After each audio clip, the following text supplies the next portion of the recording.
Hello and welcome to Board Game Gumbo. Today we're unboxing Grease Lightning from Wizkids. This is a game for 2 to 4 players that plays in about 45 minutes. So Grease Lightning is a push your luck racing game. We'll be trying to get your ship the furthest along a track by the end of the game. So here's our rulebook. So again, this is a racing game. You'll be putting out wedges to form a circle and then running around that circle until somebody completes 2 laps. There are extra pieces because you can essentially manipulate this map during the course of the game.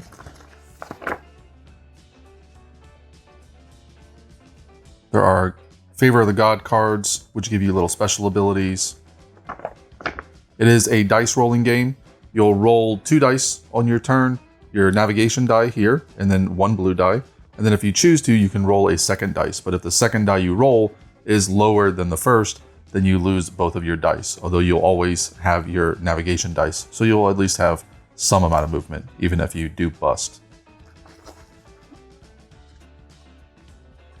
There are different effects on the wedges, and we'll see those when we get to them, that give you little bonuses, or you encounter perhaps a hydra, like this guy down here. And you can also gain fish. So you got little punch out for fish, which are essentially used for re-rolling. But here we have all our wedges. And these have almost a glossy finish to them. Everything punches out really nicely. But you can see here that you'll be moving from dot to dot. And then if you move across this dot, this one actually gives you +3 movement. Sometimes you'll get little bonuses, like if you move across this dot, you'll gain a fish and things of that nature. Then you have bad things like whirlpools and obviously the hydra that you probably want to avoid, but you may not be able to. We've got quite a lot of punchboard for these wedges, so I'm going to go through these real quick. So I wanted to punch out all the wedges to better explain how the game works, but also because I think it looks really interesting on the table. And again, you do have extra wedges because you can draw wedges during your turn, and then you can actually play them to the board, covering up another wedge, either to make your path better or to make an opponent's path more difficult. Of course, you can't place a wedge on top of a boat that's already there, but you can manipulate the board as you play. And you see now that all the little lines connect. The interior line obviously has the most hydras because that's going to be the least amount of distance. But for me, it just has a really nice board presence. For the rest of the components, we have this little circular token, which is going to go right in the middle here. And then we have one last wedge here. This is the starting wedge. And this is just going to be placed out on top of another random wedge. And that's where players will start. Each player will have a ship, and they will begin here. And then as you pass this finish line, you'll move up on the lap counter. And then as soon as somebody has completed 2 laps, you'll finish the round, and whoever's gone the furthest will win. We got some more fish here. This is our first player token. And then we have some little whirlpool icons here. These are for the different ships, and they're called wake icons or wake tokens, I believe. And essentially they just track your movement. So if you're at the starting line and you have 6 points of movement, you can move your ship without losing track of where you started, which obviously if you're at the start, that's not too hard to remember. But you know, if you're over here and you want to maybe see how far you can get on 6, but you don't like where you end up, you know where you started at. So just a little reminder tokens. We've got the boards here, and this is 1 per player.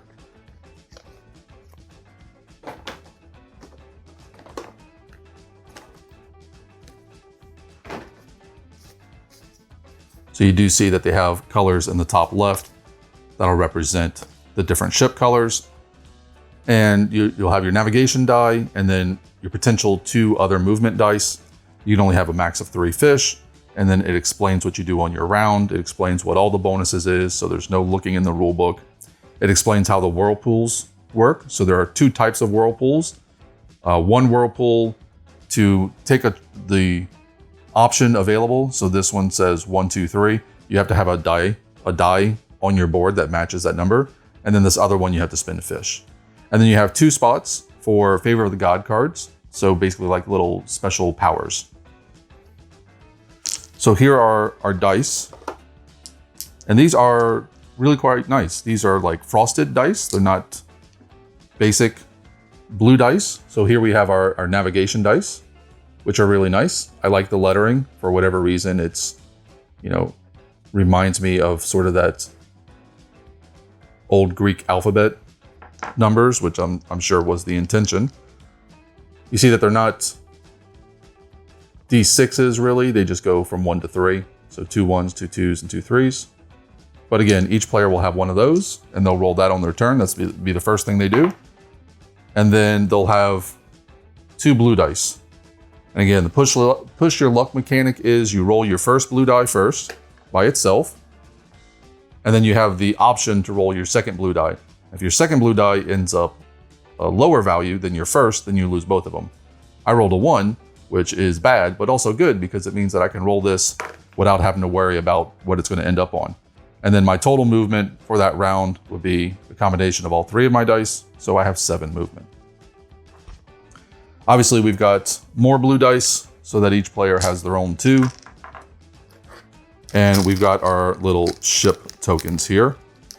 2 tokens for each player. Pretty straightforward little ship tokens. And then finally,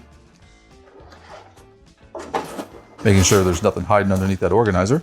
Finally, we've got some Favor of the God cards. So you can acquire these as you move around. There's spaces on the board that will allow you to draw cards.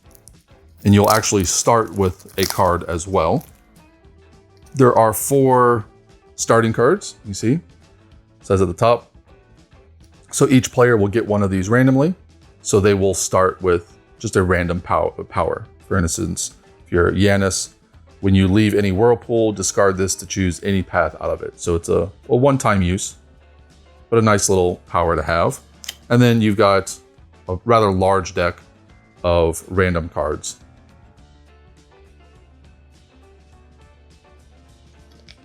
So we have 3 different types, essentially. The first has the ship icon, and that means you can put it on your player board, and it'll affect your ship. Second, you have the lightning bolt, which are immediate use cards. So when you draw this card, you're immediately going to choose a player to lose 1 fish, and then you're going to discard the card. And then there's one other type of card, which you will play on, here we are, a trident card. You play on another player's board. So it gives them a bonus, but you have to play it on somebody else. But again, a nice selection of these little god cards. None of them seem to be major bonuses. They seem like small little bonuses, lose a fish, gain a fish, things of that nature. Maybe a reroll or 2 or something like that. Everyone gains 1 fish. So, and also the card stock on these is quite nice. So that's it. That's everything you get in a copy of Grease Lightning from Wizkids.